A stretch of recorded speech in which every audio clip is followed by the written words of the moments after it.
Welcome to Health, Wellbeing and Lifestyle, and for our first guest today we have Sean Connell, who's a lymphologist, and today he's talking about the lymphatic system. Welcome, Sean. Thank you. Can you explain a bit more about that? I'm sure it's very confusing for people in lymphatic. Very confusing. So the lymphatic system is actually the purification system of the body. So it'll remove the dead cells, toxins, poisons out of the body.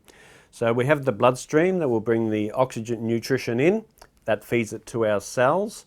So we're made of up to 100 trillion cells.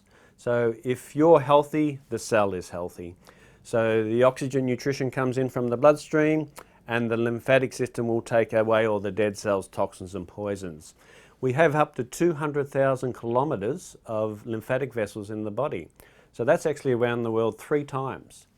So we have 3 times more lymphatics than we do have blood vessels. So everywhere we have blood vessels, we have the lymphatic system running side by side, but the lymphatic systems all go up between the cells, and that'll pull all the dead cells, toxins and poisons into the lymphatic system.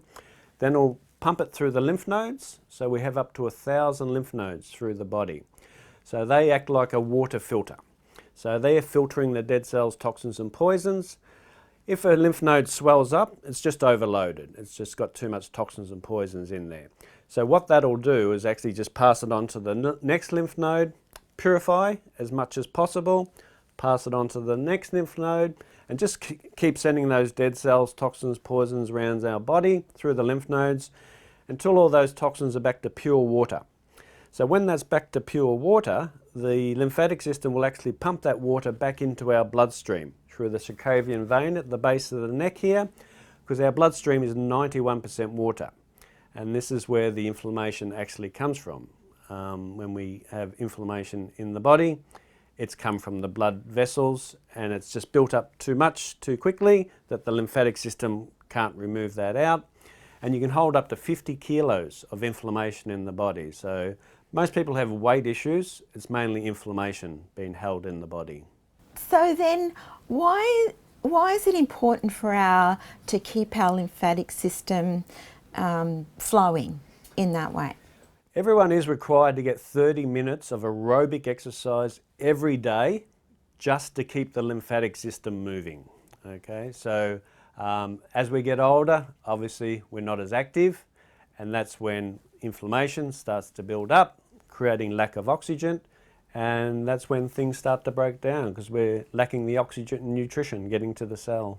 Okay, and so to keep the walking up, and also to maybe to have various services, or I know there's some amazing new technologies around for helping with the lymphatic system, is that right? That's right, yeah. The healing of the 21st century will be energy. So energy is one of the ways to activate the lymphatic system. So there's only 4 ways to activate the lymphatic system, and energy is one of those. And what are the other 3 ways then?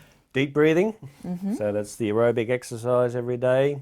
Deep breathing, bouncing, so that's why kids jump on the bed.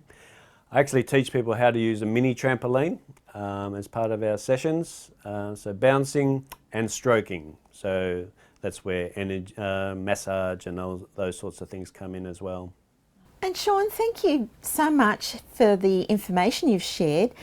What would be your best advice for our viewers as a takeaway today? We are required to get 30 minutes of aerobic exercise every day. So there's 4 ways to activate our lymphatic system. So deep breathing, bouncing, stroking and energy.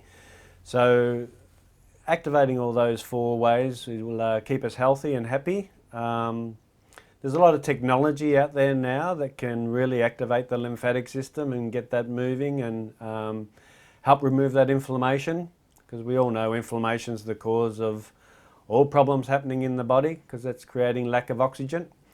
So we need to increase that oxygen getting to the cells so the body can regenerate, heal and do what it's supposed to. And so with those 4 ways that you're talking about, can you just give us a bit more detail of each one?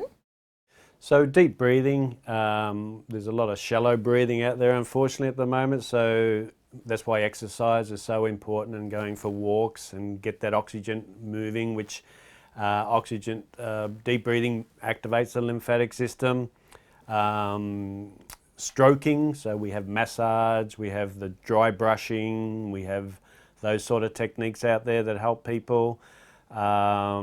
Bouncing, so that's why kids love bouncing on the bed, because they know it's good for them, and they love trampolines, and we actually educate people on how to use the mini trampoline and get the full benefits out of that. And there's energy as well, so there's so many energy techniques coming out that healing of the 21st century will be using energy. Right. Is that with technologies, as you were saying before? That's using technology to trigger the energy, and how does it work? Well, it activates the lymphatic system. We're actually an energy being, so when you break it down, we're more electrical than mechanical. So energy, we're electrical. So energy, frequencies, all those things will help the body. Thanks so much for that, Sean. And I know we'll be talking about that more in some further interviews. For now, we'll say bye-bye to you. And for more information on Sean Connell and the lymphatic system, then please go to his webpage on our website, healthwellbeingandlifestyle.com.au, and we'll see you back after the break. After the break, Yoga for Wellbeing instructor and author Pauline Rooney is talking about back pain and yoga. Stay tuned.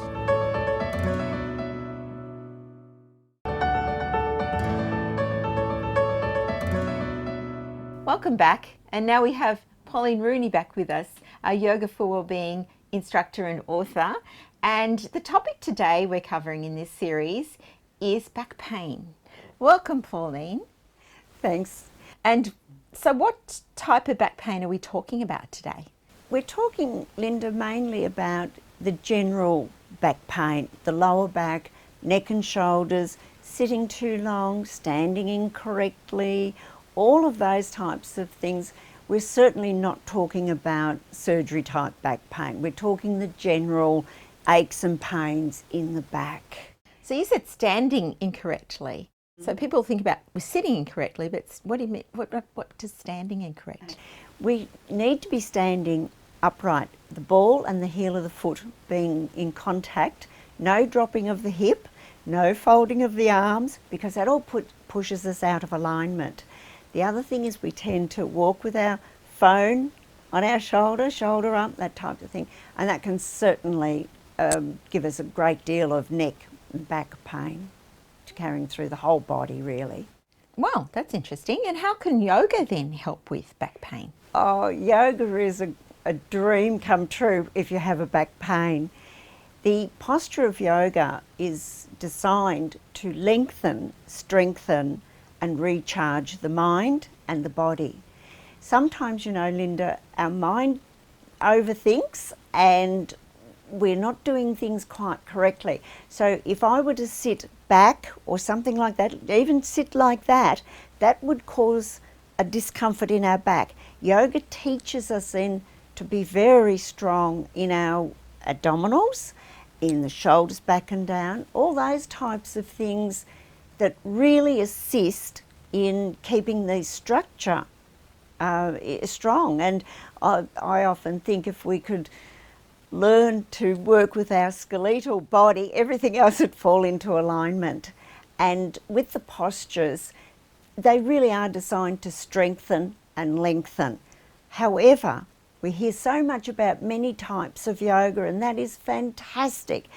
With back pain and all those sorts of things, it's like anything else, Linda.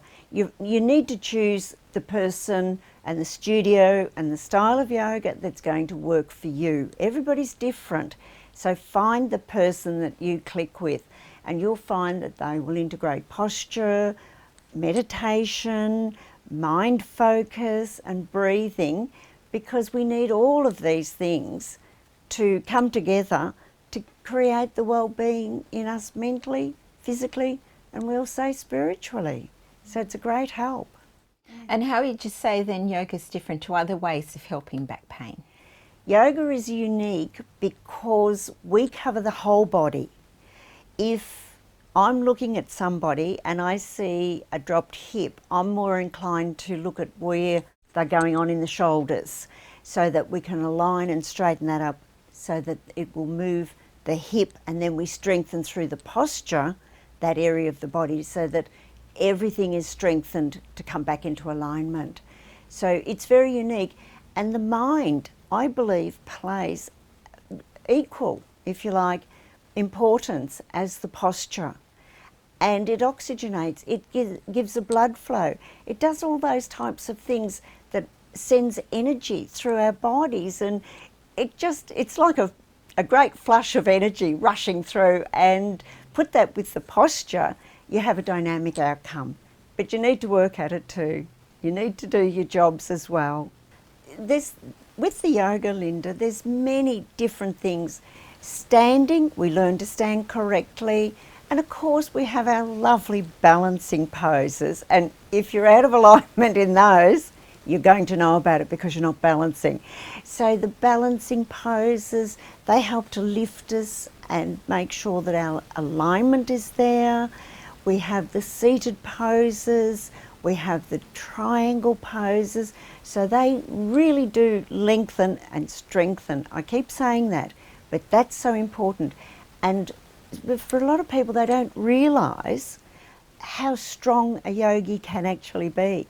And once your muscles are strong, they support the skeletal body area, and therefore, if that is in alignment, then the muscles are more comfortable sitting around it, so to speak. And that's a great thing. There's simple things of drawing your knees up toward your chest, even sitting in a chair or on the floor. It's amazing the number of postures that we do. People will often say, I can't do a back bend. But in essence, that's what they need to be doing. But under the guise of a very, good and well-trained yoga studio. Because when we do a back bend, we're actually lengthening the sternum, lifting up and lengthening through. So we're actually stretching the back, not compressing it. And that's a great thing to be very aware of. You do not compress the lower back or hug the shoulders up and put compression into your neck, things like that. So again, another thing that we often see are people that stiff neck, they'll roll their head around and around. We think of that as a 1/16 of your body weight on the smallest vertebra, or one of the smallest vertebra. So we talk about doing it in the 4 quadrants, pardon me. So you go back, you go forward, and you go to the sides, so that you're not putting all that pressure onto the vertebra. And Pauline, what would be, with back pain, the best advice that our viewers could take away today? There's many things, Linda, that can really help. Some of the best is to simply work with your mind and your breath. We're always saying that in the yoga. But gentle moves of, say, coming forward and just stretching, not arching, but stretching, that'll help to lengthen. Working with your tummy muscles to strengthen the muscles so you sit upright, standing up nice and straight. When you bend from the knees, breathe in to lift, breathe out to put down, because that makes everything lighter. When you're turning, don't sort of half bend and turn. Make sure that you turn your feet to pick something up or to move. Don't swing on a straight spine.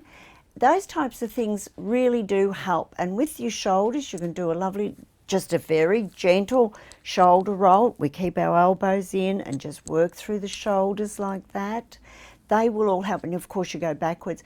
Your breath, your body movement, and your mindset, Linda, they're the 3 golden rules. It's amazing how such simple things can actually assist in the gentler, I'll say, back problems, not serious back problems, but the everyday back problem. So that'd be my advice to our viewers today. Oh, lovely, Pauline. Thank you so much. And now we'll go to break. If there's any more information you'd like on Pauline Rooney and yoga for wellbeing, but specifically back pain, then please go to her webpage on our website, healthwellbeingandlifestyle.com.au, and we'll be back after the break with another wonderful speaker. After the break, the integrative health and wellness expert Dr Zara Celik is talking about detoxing your life. Stay tuned.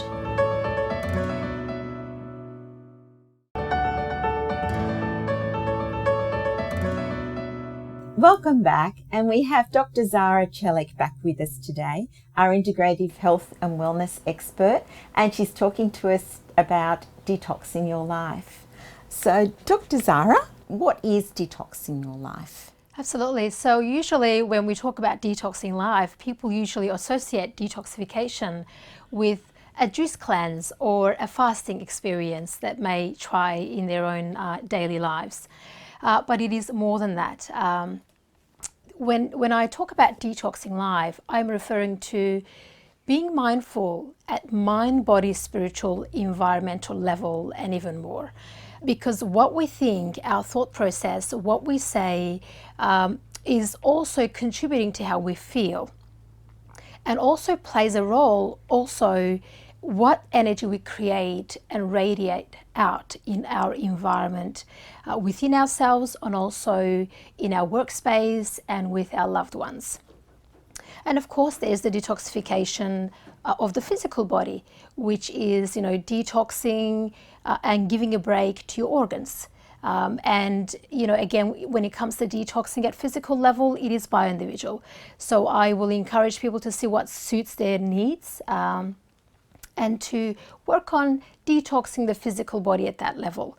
But having said that though, our body, our organs are always detoxing for us, but it is important that we support our detoxification organs. And some of the organs that are involved in detoxification is our liver, our gut health, our gut itself, the digestive tract, our skin, skin pores, if they're open with sweating, and through the sweating we are also detoxing. So body is very intelligent at what it does on its own, but it is a great idea, something that I suggest people to really clean the skin clean. The skin pores are clean, so then the body is detoxing efficiently through the skin pores as well. It is also a good idea to pay attention how your digestive health is performing, like we did in our last interview, as well as how the liver is doing, and also are we having the right foods to take the load off the liver. Because liver loaders could be such as, alcohol or deep fatty fried foods. They can sort of add burden to the liver, which means the detoxification can become sluggish because liver is involved in physical detoxification process. And there is, of course, the lymphatic system when it comes to detoxing at the physical level. And the lymphatic system can need a bit of that boost time to time. So getting a nice regular lymphatic drainage massage can also help and support the lymphatic system as well as the physical detoxification system as well. And there's of course the environment that we work in, the environment that we live in, and we pay attention to, do we have enough greens in our environment to really help detox the air? Do we open our windows regularly to detox and clean the environment that we live in? Cosmetic products, personal care products come into play a role when it comes to detoxing our lives at environmental level.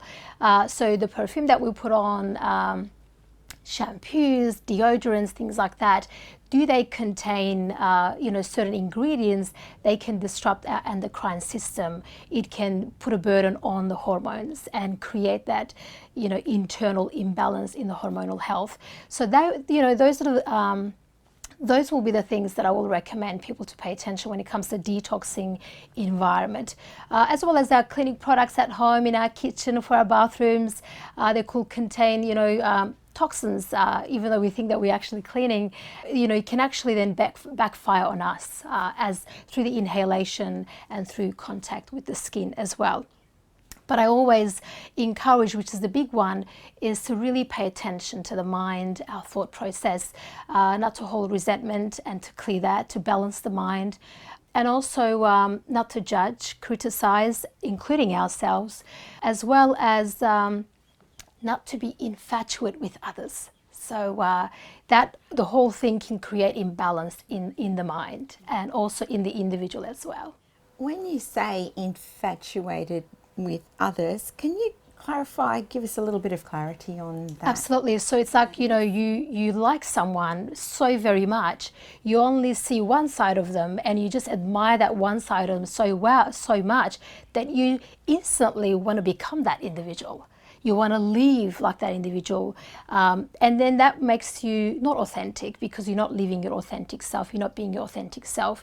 And that can create imbalance in the mind and put us more in the immanent mind, and the transcendent mind can become imbalanced with the, in relation to our, immanent mind. So we want a good balance there, and to, really, as much as we can, to balance the mind, to operate from that transcendent mind, that creative mind, that authentic, objective mind.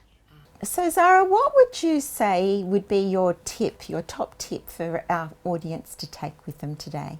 Absolutely. So paying attention to mind, body, our thought process, our nutrition, our environment is very crucial. When it comes to, I just want to add in the nutrition, because I didn't say too much on that one. It is important that we take care of our liver and our gut. My favorite one is actually beetroot juice or beetroot salad, and also raw aloe vera. I consume that particularly personally myself. So the beetroot really helps to support the gut health, to move flush toxins out, as well as taking care of the liver. So the other thing will be pay attention to our clinic products at home, be very mindful of what our clinic products can actually create internally in our environment, and also what effect it can have on the external environment for the other livings in the ocean as well. Thank you so much. My pleasure. And for more information on Dr. Zara Celik and detoxing your life, then please go to her webpage on our website, healthwellbeingandlifestyle.com.au, and we'll see Dr. Zara back next time on how to eliminate fatigue. Now we'll finish up for today, and we'll see you back next week with interesting guests and topics. If you'd like to know more about our show, please like our Facebook page and also subscribe to our YouTube channel.